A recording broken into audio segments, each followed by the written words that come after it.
If you think you are capable of running, please run. For once in our lives, in our election in 2022, wag na tayong nandun lang tayo sa part palagi ng we choose the lesser evil. Can we not have a good choice? Can we not Mhm. have a good option? Hindi ba pwedeng may mabuti naman tayong mapipili? Hindi Mhm. laging, wala tayong magagawa. Sila rin naman yung tumatakbo. What if we have, sa wakas, meron tayong option na hindi lesser evil? Mga usapin tungkol sa kabataan, Mga usapin tungo sa progresibong bayan. halina at makilahok, makialam at makichika.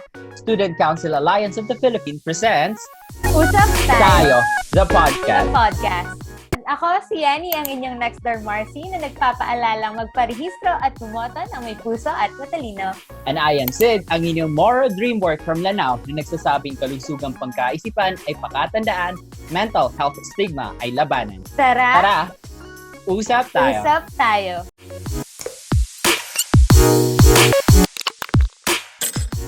Magandang araw sa mga kasama natin in this episode 3 of Tara, Usap Tayo, the USCAP podcast. And we are in for another interesting topic and you are still tuned in with me, Yani. And I am Sid at pag-uusapan pa rin natin kung bakit, saan ka nahihirapan. Doon pa mas difficult. So, good evening, Sid. How are you? It's been a while. So it's been a while. So almost 2 weeks, or it's been almost a few days Yes. since we shoot the episode 3 for the Tindig para sa 2020. So my day was very hectic. I just Wow. got vaccinated this morning, so it was a very fulfilling moment for us that we're for stepping stone para sa progressive or progress dito sa ating pandemic conditions. So last episode we discussed about episode 3 themed Tindig Laban sa Batch 2020, which mainly focuses on student learning setup on academic freedom. It was a very fruitful discussions with Sir RJ Belen and Kuya Mark, where we discussed a lot of things concerning how we did well and how we faced with a pandemic in our schooling, in our academies, in our advocacies. Yes, we have also discussed with Mark and Sir RJ that how they adjusted from the face-to-face setup or the traditional setup to this online setup. And we also knew about how we could uphold the students' rights and welfare in this setup. So nice to hear that you have yourself vaccinated, and I hope everyone does not get afraid to get their shots. Why don't you encourage our viewers to also be vaccinated? Yeah, so so I promote vaccinated. So keep your vaccine. Hopefully, everyone, we can achieve herd immunity for us here in the Philippines.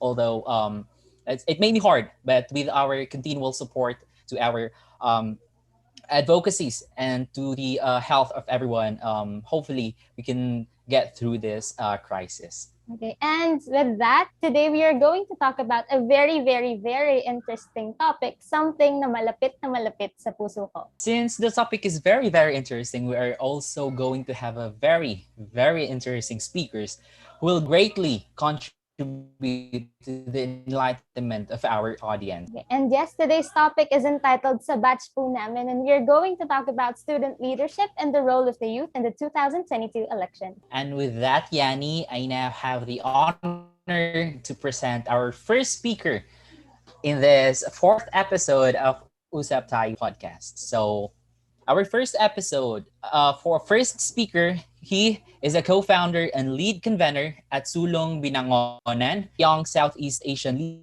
Leaders Initiative, an awardee of excellence at the 7th Student Quill Awards, Chief Youth Mobilizer at the Development Network, Young Diplomat of the Philippine Awardee at Young World Leaders for Humanity, Philippine Youth Ambassador of Goodwill at the SHIP for Southeast Asian Youth Program and Japan, Asian, Outstanding Youth Leader Awardee at Yerema Bala International Education, SK Chairperson at Barangay Kalumpang, Benangonan, Rizal, co-founder and team leader at Project Tindig ni Mami, as is currently a civic engagement student at Arizona State University.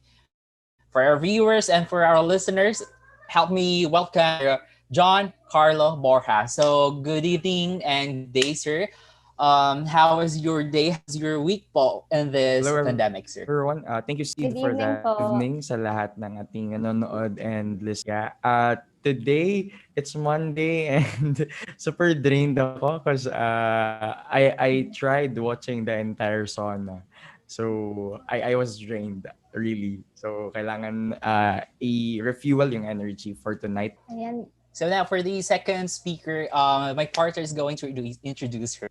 Okay. So for our second speaker, I am very, very much thrilled to present. She is a feminist by heart, human rights advocate by choice. Last January 2020, she was also shortlisted and nominated to represent the Young Girls Advocate in Beijing Plus 95 Convention in United Nations headquarters in New York. She is a founder and organizer of Bukluran na nagkakaisang samahang organisado para sa karapatan or Bunsuka in Caloocan, a very young adolescent organization advocating sexual reproductive health and rights, an assistant artistic director of Tanghalang Balangay Community Theater that advocates and performs in streets on different issues and concerns of the youth in our country. Directed different short films about sexual harassment on public spaces and women's rights like Kalye Ligtas. Directed documentary films about extrajudicial killings entitled Lenin and Dayday, part of the National Champion for Short Documentary Films about Technology and Human Rights, an inter-school and college category. And lastly, she is currently the assistant coordinator of First Time Voters Network, a coalition of youth organizations, student councils, sangguniang kabataan councils, and young individuals advocating for meaningful participation of the youth in Philippines political and electoral process, which for 20 years have been of service to continually involve the youth to be part of our nation building. She is no other than Miss Khylla Meneses. Good evening, Miss Khylla. Good Meaning evening. po. Magandang gabi din sa lahat ng ating manonood ngayon. So, and how was your day, Miss Khylla? Were you also able to watch the very, very long sauna of our president? Yes, and kakagaling ko lang din sa mob. Pero, yun, katulad kay Carlo, no, sobrang draining din niya. And sana sa session na ito, makakita naman tayo ng hope na kailangan natin sa panahon ngayon. Well, apologies if I would appear static po sa ating recording. I think I'm having connectivity issues.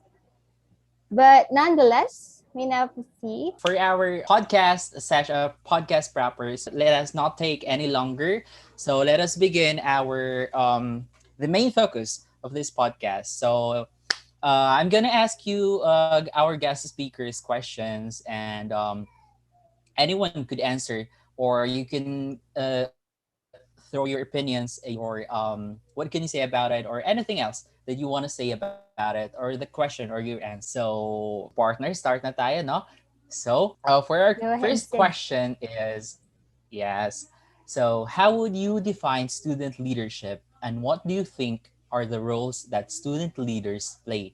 So I would like for Sir John Carlo to answer first for this number one question. So thank you.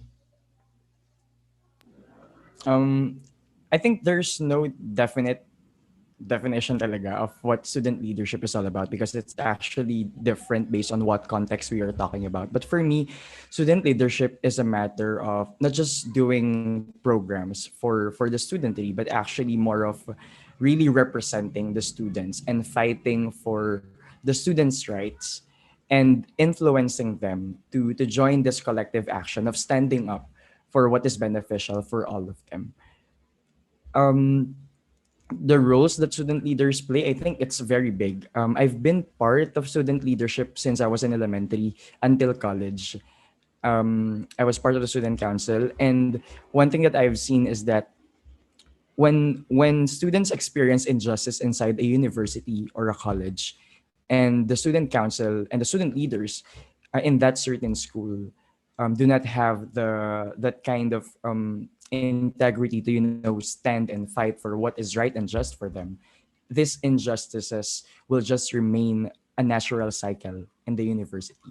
It will just pass by. So I think the roles of student leadership is more of amplifying the voices and fighting with this young people, with the students para ipaglaban kung ano yung nararapat at tama para sa kanila. I would have to agree with Kuya Borj na minsan, actually madalas, ang tawag sa student councils ay event organizers lang. But people or normal students do not see usually the bigger picture na they also represent and become the voice, not just the voice, but also the representatives of the students when it comes to the admin. How about you, Miss Khylla? Hello, ayan. Para sa akin naman, yung student leadership ay isa ring kolektibong movement, no? And at the same time, dito, in-empower niyo yung mga sarili niyo, pero in-empower niyo rin yung iba. Pangatlo ay patuloy na pagkakapacitate, pag-advocate, at pagsulong noong student rights, no? At yung mga iba pang mga issue na kinakaharap ng mga estudyante. Ayun, so yun para sa akin yung student leadership. Isa siyang kolektibo at pag-empower at pagkakapacitate ng mga estudyante. Tingin ko naman yung role ng mga estudyante ngayon ay siguro aside doon sa mga sinabi ni Carlo kasi sobrang na siya, no? Ay paglabas naman doon, no, sa espasyo natin sa eskwelahan. Yung mas pagtingin na may mas malaking nangyayari at kasi actually at the end of the day tayo ay babalik sa mga sarili nating komunidad, sa mga sarili nating barangay. So hindi dapat din tayo, ito na yung panahon na hindi tayo dapat nakukulong din sa apat na sulok ng ating eskwelahan o ng ating room, no?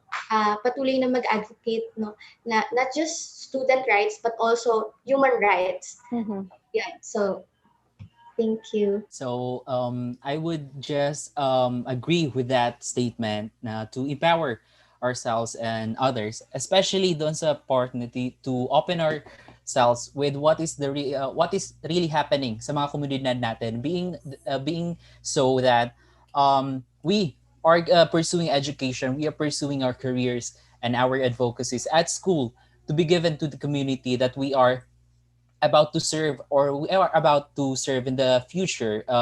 As a I myself have discovered this calling to serve the community, not just in school but to be for being exposed in what is really happening in the community. And also I would just agree with what Sir Carlo Borja has said about the roles are big. It's gigantic. It's very huge to compromise, and we might be able to do some part of it, but collectively, we need a collective actions for us students or for us young endeavors to really have to do something about it or to do our parts in this collective movement that we have been part of.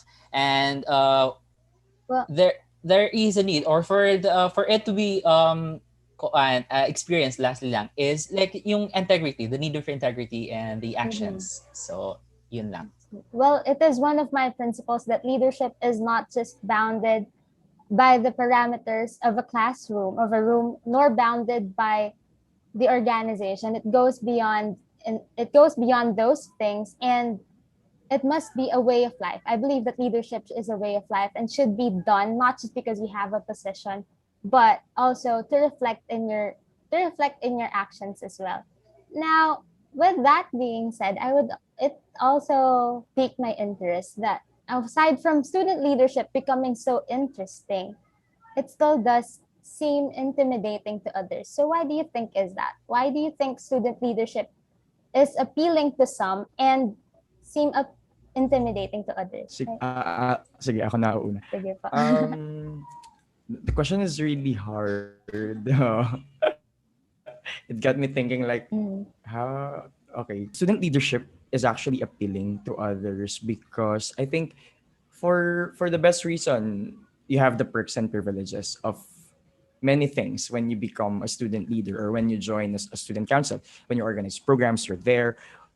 You know, when we do a lot of things, when we invite guests for concert before pandemic, diba? You're there. And I think that's one thing that people look at when we talk about student leadership, the perks and privileges that you can get when you are elected in the student council, and how, this could somehow give you a leeway of like getting into a higher degree when it comes to your academic status or academic levels. Like meron kang chances of like being exempted with exams, ganyan. So it's appealing because of the perks and privileges that student leadership provides to you when you join the system. And somehow it's intimidating to others, maybe because when you become part of the leadership, of student leadership, it actually entails a bigger responsibility as well for you, diba? And I think when we talk about intimidating, it somehow can be a good way and a bad way as well. Intimidating for some, especially those who don't want to follow school rules and regulations that the student leaders are actually imposing to the student. While intimidating in a good way naman for some who are into obeying the rules, or like joining the collective action of raising their voices as one student three. So I think magka-factor in pa din yung konsepto na ano ba yung context ng student leadership sa isang university. Kasi doon siya iikot. Some kasi, especially in our university, student leadership, I think, is not intimidating. Hindi siya nagiging intimidating thing for people. While some, it could be intimidating and not appealing naman. So papasok pa rin yung konsepto ng nasaan kang university and ano yung kinamulatan ninyong itsura ng student leadership. So doon siya magpe-play. Okay, thank you, sir. Thank you, Kuya Borj. Ate Khylla? Ayun, thank you. Sorry, medyo nawawala ako. Pero yun, I think it's appealing kasi isa itong espasyo, kumbaga, sa academic world na parang safe space for some students. Pangalawa, yung student leadership then ay kasi ay pagsasakapangyarihan, no? Hindi lang din ng sarili mo, pati ng ibang tao. Intimidating siya sa iba, maaari siyang intimidating sa iba kasi madalas, no, kapag sinabi nating student leader, ay, aktivista yan, ay, NPA yan, no?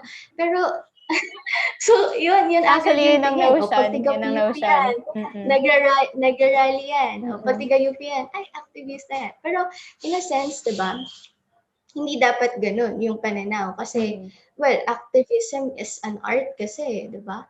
Wala namang mali sa pakikipag-laban. Pero yun yung aking pananaw. Thank you po, Kuya Borj and Ate Khylla. And I believe that student leadership becomes appealing to people who really have passion in serving their fellow students, di ba? And aside from the benefits na nakukuha natin, hindi lang naman siya all for the glory. Like, hindi naman lahat ng student leaders are offered scholarship. I think it falls back dun sa passion and willingness to serve the people. Siguro, I would have to agree with the both of you na it seems intimidating to some people kasi hawakan ko yung buong klase. Ay, baka sabihin, aktivista ako, ganyan. Or, kasi, di ba, most of the time, you look into both sides from the perspective of a student and the perspective of the admin. So, if may mali sa admin part, madalas student leaders ang nagsi-step up to call out on that. Right, Sid? Yes.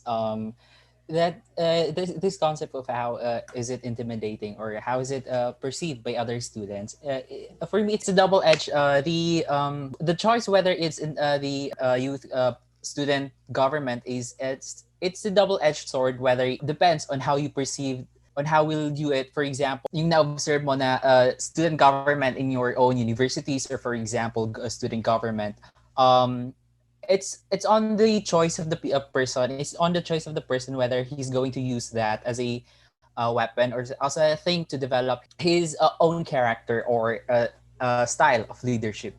The next question would be introduced by my partner Iani. So for the next question, and how will the youth idealism be of use in choosing leaders in communities where desirable change is needed? Like sa panahon natin ngayon, I mean, the youth have created, especially millennials, have created an ideal leader na sinasabi nila who can run and who can lead the Philippines to a better tomorrow. So they have set their own criteria, ganyan. I'll go first. I think the idealism of young people could actually help in choosing our leaders in 2022 because tayong mga kabataan, we try to um try to choose leaders who defy the norm, try to choose leaders who challenge the status quo. Mhm.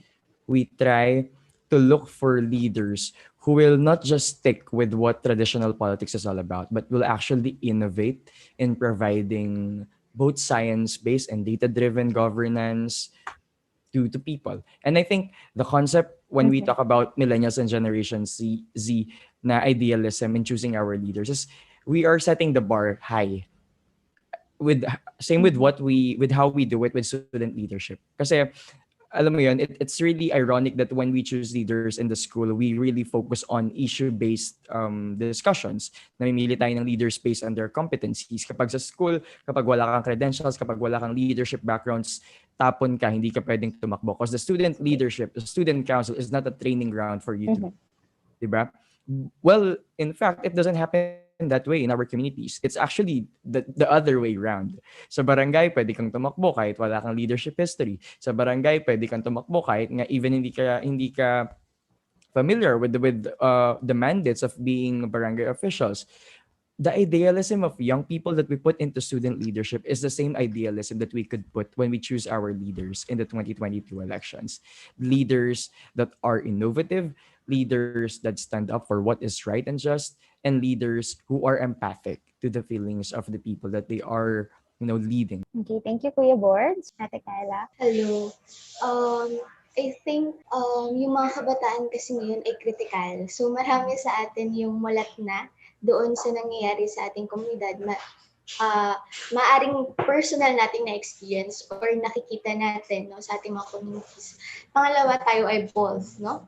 Pangatlo, tayo ay active sa ating mga komunidad, passionate, and we also care a lot, no? Ibig sabihin, um, mula dito sa mga gantong perspective, yung kabataan ay hindi na lang bumabase sa basta kung anong sinabi ng Constitution o na enable to read and write, etc. No? Kagaya ng sinabi ni Borja kanina. Meron tayong pagtingin, meron tayong standards, parang sa manliligaw. No? Hindi natin yan basta sasagutin nang wala sa ating ino-offer. Hindi natin yan basta sasagutin nang hindi pinapatunayan yung sarili niya sa atin. Pangalawa, napakahalaga din na yung youth idealism at this time kasi actually kung titignan din natin sa boto ng kabataan, 22 million yung boto ng kabataan. In a sense, no, kayang-kaya natin pumili noong progresibong kandidato. Hindi lang basta kandidato, progresibong kandidato na ipaglalaban yung karapatan ng mga kabataan, karapatan ng bawat mamamayan. So, ayun, no, maraming salamat. Okay, thank you, Ate Kayla. That was very interesting and very thoughtful na mga answers for us too, for our viewers and our listeners.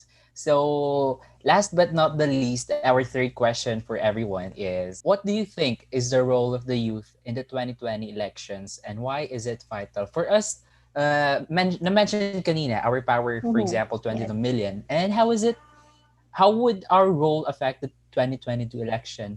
Why is it vital? Why is it important? Okay. The role of the youth in the 2022 elections is both a combination of the internal and external parts that we play as young people in the 2022 elections. On the external side of it, ang role nating bilang mga kabataan is to mobilize, to organize groups, and to rally more young people to join us in the cause of finding the rightful leaders in 2022. We need to go beyond the normal conversations that we do online and in social media and to really go to the grassroots level na i-encourage yung mga tao to really choose wise leaders in 2022. As of now, ang daming kabataan katulad ni Khylla, katulad namin na gumagawa ng mga voters registration and education campaigns. And sa amin sa Barangay Kalumpang, with how we see it when we did the survey last year in September, among the reasons why people in our barangay are not able to elect the rightful leaders is because they don't know about the Philippine politics and how the government works. And with us knowing what the loopholes are when it comes to people making their choices in the 2022 elections, napakalaki ng energy nating mga kabataan. Our energy is so infectious, and we can mobilize more young people to fill those gaps and really try to encourage people to make wise choices in 2022. On the internal side of it, sa mga kabataan who think they are capable of running in 2022, they should run. We tell people, ako bilang SK chairperson, I tell my yung mga kabataan namin, especially youth leaders in our barangay, na if you think you are capable of running, please run. For once in our lives, in our election in 2022, wag na tayong nandun lang tayo sa part palagi ng we choose the lesser evil. Can we not have a good choice? Can we not have a good option? Hindi ba pwedeng may mabuti naman tayong mapipili? Hindi laging, wala tayong magagawa. Sila rin naman yung tumatakbo. What if we have, sa wakas, meron tayong option na hindi lesser evil? And that will come from us, sa ating mga kabataan. We need to go there. The only way to change the system is to become part of it, is to become inside it. Kahit anong gawin natin nila Khylla sa labas, kahit anong trabaho natin bilang NGO, bilang youth orgs, if the system, the government will not work with us and will not address what needs to be addressed, still, no progress will be made. So we need to enter the system. So yun for me yung roles ng young people in the 2022 elections. Okay, thank you, Kuya Bord. Ate Khylla? Hello. Siguro, sobrang agree ako dun eh. Parang yun yung sagot ko. Pero siguro, aside from claiming spaces, ito man ay sa ating eskwelahan o sa labas ng ating, sa loob ng ating komunidad, no? Para manalo tayo, no? Nabanggit ko kanina, napakalaki ng boto ng kabataan. Pero mas lalaki pa yung bilang. So, ano yung pwede nating gawin? Kailangan nating magparehistro at bumoto. Siguro, it is very essential, no, that young people are engaged in formal political process and have a say in formulating today's and tomorrow's politics. So, napakahalaga na bumoto at makialam at tumakbo, no?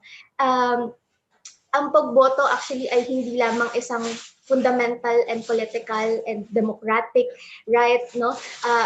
But it is also very crucial, no, sa pagbibuild ng ating stable and peaceful na society and pagde-develop ng policies na magre-respond sa mga issues and concerns talaga ng mga kabataan. Naniniwala ako mula din sa First Time Voters Network, no, na tayo sa kabataan, no, para masiguro natin na itong mga polisiya, itong mga batas, itong mga proyekto ay para sa atin. Kailangan tayo yung gumawa, no, di ba? Kailangan nandun tayo habang ginagawa yun. So yun, bumoto ka, makialam, at maging bahagi ng kasaysayan. Can I add dun sa sinabi ni Khylla?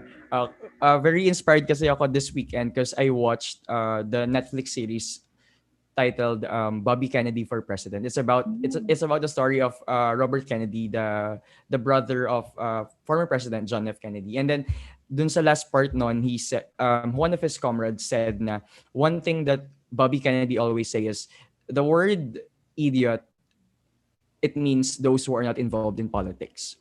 Kasi we should be involved in politics. We cannot be on the sidelines. Especially now, everything that we do is political.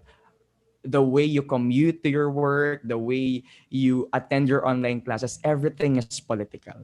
And in order for us to achieve a better Philippines in the upcoming 2022 elections, we need to be part of the system. Hindi pwedeng watcher lang tayo. Dapat doer tayo. Dapat movers din tayo, like what Khylla said. Would have to agree with the both of you po, no? Hindi lang sapat ang magparehistro, kundi dapat makialam at maging parte rin tayo nito. And that's it. We'd like to thank the both of you for the meaningful insights that you gave us. And that was it for the first part of our podcast. And now we move on to the next segment, which is Fast Talk, wherein you're given 2 minutes to pick a side and explain. So, are you guys ready? So, first up, we have... So, the first choices to get your answers is honor or service. Actually, both the Fast Talks today are related to both student leadership and in politics. So, anyone? Honor. Service. Okay, so contradicting sides. So would you like to explain why you have chosen those sides? Well, for my end, in the context of politics, honor is more important than service because I believe that no matter how much service you've done for the people, if you've done it in the wrong way, it still is not acceptable. So hindi pwede yung notion na okay lang yan na corrupt siya, at least marami siyang tinutulungan. No, it must be with honor. The service that you do must still be inclined with the honor that you are standing at. Okay, siguro yung perspective ko naman and context dito ay serbisyo muna, no? Gumawa ka muna ng action bago ka tumakbo. Kasi madalas, lalo na sa SK elections, no? Ang tumatakbo dyan, mga sikat na SK, na Mobile Legends player, mga sikat na YouTuber, no? Pero ngayon, ang kailangan ng tao ay action. Kailangan ng tao maramdaman yung pagtulong. Okay. Next up is sikat or tapat. Again, sikat or tapat. It will always be tapat. So, Kuya Borj, why did you choose tapat? Hindi natin kailangan ng mga sikat sa politika or sa leadership. We don't need them. While fame plays a vital role in electing people, because actually name recall is very important sa pag-elect. Walang sense yung kasikatan mo kapag hindi ka naman tapat sa serbisyong ginagawa mo para sa mga tao. Tapat sa layunin mo, tapat sa sinumpaan mong pangako. So I think more than just the fame, it's yung sense of pagiging tapat sa mga tao na kailangan natin, sa mga leaders. Okay. Ate Khylla. Okay, pwede bang both? Una, tapat, syempre, no? Nakalagay din sa batas natin, no? Na kailangan mo maging transparent, no? Kasi ikaw ay may accountability as a public official or as a leader. Pangalawa, kailangan mo maging sikat in a sense kung lalo na kung ito ay mas political running perspective. Kung gusto mong tumakbo, no, strategically, kailangan mo maging sikat. At paano ka maging sikat? Sana hindi dahil sa pagbubudots, no? O sa pagpatay ng mga tao sa komunidad. Sana maging sikat ka dahil nga may ginagawa kang action at pinaglalaban mo yung karapatang pantao. Okay. That was very inciting yung very example. So the third one is the choices budots.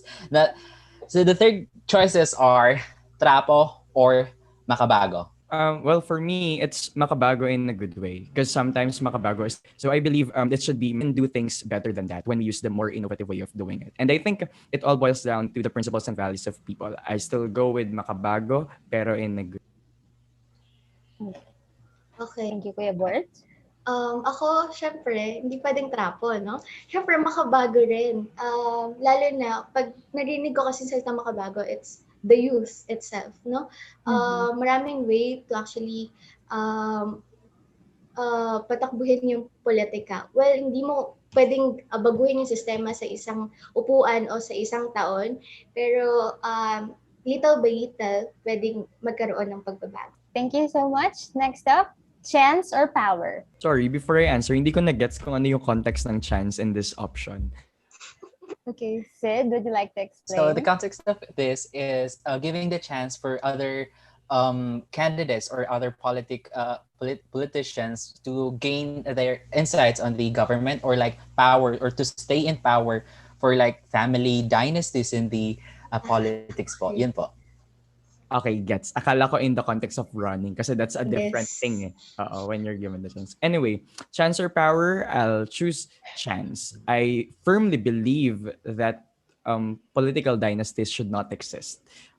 Well, it may be true for some that political dynasty really help people with like what happened with the Kennedy family. They are a family of politicians and they're doing great with their dynasty. But I still don't believe that we should hold the power within our families because it's not a business. Government isn't a business, and we have a democratic country, and yun pa lang, dun pa lang sa perspective na yun, nagbo-boil down na siya na hindi dapat to kinakapitan ng wala dapat monopoly of power. And when we say we're talking about chance, we're talking also about the leadership that we have. Ako, I am very keen that the leadership, the brand of my leadership should always be participatory governance. And when we say participatory, you empower people, you mobilize people, you let them participate in the process. And in the long run, kapag graduate ako bilang SK chairperson, I believe I've trained some of the youth leaders to take up the space and do the things that we did and continue it. So the true measure of leadership isn't just about the number of programs you've did or the number of people, the lives of people you've touched, but your ability to create another leader within your term and let them do the Tama. job after you. So I think it's chance rather than power. Ate Khylla? Hello, ayan. Buti pinaliwanag mo yung question. No? Pero iba kasi naisip ko. Pero for me also, chance din, no? Siguro mas titingnan ko siya sa konteksto ngayon, no? Ito yung huling sona ng Pangulo at ayaw na natin siyang maulit. So, kaakibat nun, di ko nasusundan yung question mo, kaakibat nun yung pagsasakapangyarihan. Tama na yung 5 taon ng patayan, tama na yung 5 taon ng tagutom, tama na yung 5 taon na kung hindi ka man sa pandemic mamamatay sa red tagging, sa sa kung ano pa man na kalamidad, no, mamamatay ka sa gutom. So tama na yun. Enough is enough. Never again. No? Parang iba yung naparinggan ko dun. Pero never again. So ayan. Thank you. Okay, So, thank you. thank you. So, the last choices for our fast talk is, this is very, the rock the vote or skip the vote. Sa lahat ng kabataan, it's a yes, let's rock the vote. Yes. And not skip the vote. Sabi nga ni Khylla, enough is enough. The good thing this governance has taught us is that what bad leadership is and what we shouldn't emulate and repeat again in the 2022 elections. Sobra na, tama na. Hindi na, we've suffered more than enough. If not for the pandemic, I think we're out there revolutionizing, doing a lot of things, but pandemic hinders us. And the government is taking its advantage na hindi nakakalabas yung mga tao. And they're doing a lot of things that people couldn't, take action on because the pandemic is being a barrier to all of us. Enough is enough. We've seen what happens when we put political egos and political ambitions first before the welfare of people. We've seen what happens when the 3 independent branches of the government are being monopolized by one power only. We've seen what could happen when the government is threatened by people dissenting and speaking out, and freedom of speech is being barred from us. I say enough. It's enough already. We need and we deserve better service and governance in the 2022. Thank you, Kuya Borj. Okay, yung sa akin, syempre, rock the vote, diba? Mula sa First Time Voters Network. Siguro yung idadagdag ko dun, tingnan natin yung paligid natin. Kung masaya tayo, kung saan yung nakikita natin, vote to keep that in place. Pero kung hindi tayo masaya with the experiences, no, we're having in this pandemic, if we are not satisfied with the way we have been treated by this government, no, vote to change things. Meron tayong halalan sa darating na taon. Sinabi ko na ito kanina, napakalaki ng bilang ng mga kabataan. So, makilahok, makialam, no? Bumoto ka at magparehistro. At bukod doon, kumuha ka ng espasyo sa iyong komunidad. Okay. And we do believe that we all have to rock the vote. Lagi nating tatandaan na hindi lang sapat ang magparehistro, makialam at makibahagi sa kasaysayang ito. Tandaan natin, and as a good friend of mine once said, na ang tunay na leader na magaling ay nakakapagpagaling ng kapwa niya leader.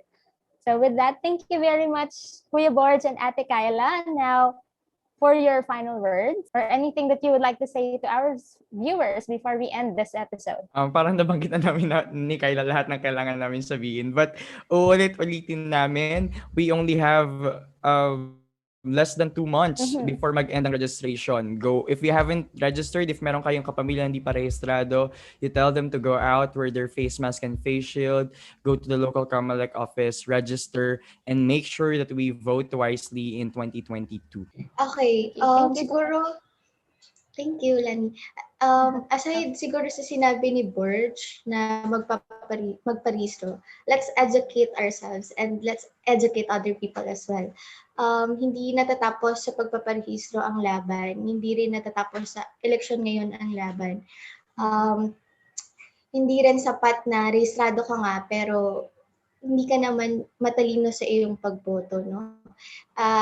Tayo sa sarili natin, mga kabataan, mag-research tayo, huwag tayo magpadala sa mga iba't ibang propaganda, no? Alamin ano ang fake news sa hindi, ano ang troll sa hindi, okay? Malinaw yon, ano ang troll sa hindi. At panghuli ay, well, yun nga, paulit-ulit akong sinasabi, please, tumakbo tayo. Please, wala man tayong pera, maraming NGOs out there ang nag-train at nag-aay for progressive governance and good leadership. So that was for the last words for our speakers and guest speakers. So ayun nga, let us be the writers for the next 6 years of our government and our life. So ayan, thank you, Sir Borja and Ate Khylla for being with us today or tonight here in our 4th episode of our podcast. Ayan. Muli maraming salamat po sa pagbibigay ng inyong oras at insights sa ating topics today, which should enlighten our viewers more. And at this juncture, we also would like to thank the Student Council Alliance of the Philippines for giving us the opportunity to become hosts of this event and spread the word. Thank you, Student Council Alliance of the Philippines. So ayun nga, for all the episodes of Usap Tayo, the podcast, we are available at YouTube at we are saying and we are streaming in Spotify. As you're here to try, maaari nyo nang mapanood ang aming podcast simula the 1st episode up until here in the 4th episode. And ayan, you can also give USCAP a subscribe and follow the podcast para wala kayong ma-miss out on our episodes. Now, we would be seeing you guys next month, and this has been a fruitful month as we tackled about issues concerning the roles of the youth in next year's elections and as student leaders. And this ends our masayang usapan. Mga usapan tungo sa progresibong bayan. Kung saan ka Doon nahihirapan. pa mas difficult. And I am Sid, ang inyong moral dream boy from Lanao na nagsasabing kalusugang pangkaisipan ay labanan, mental health stigma ay iwasan. Once again, I am Yani, ang inyong next door Marcy, na patuloy manghihikayat na magparehistro para makaboto ng matalino at may puso na usap tayo. Usap tayo.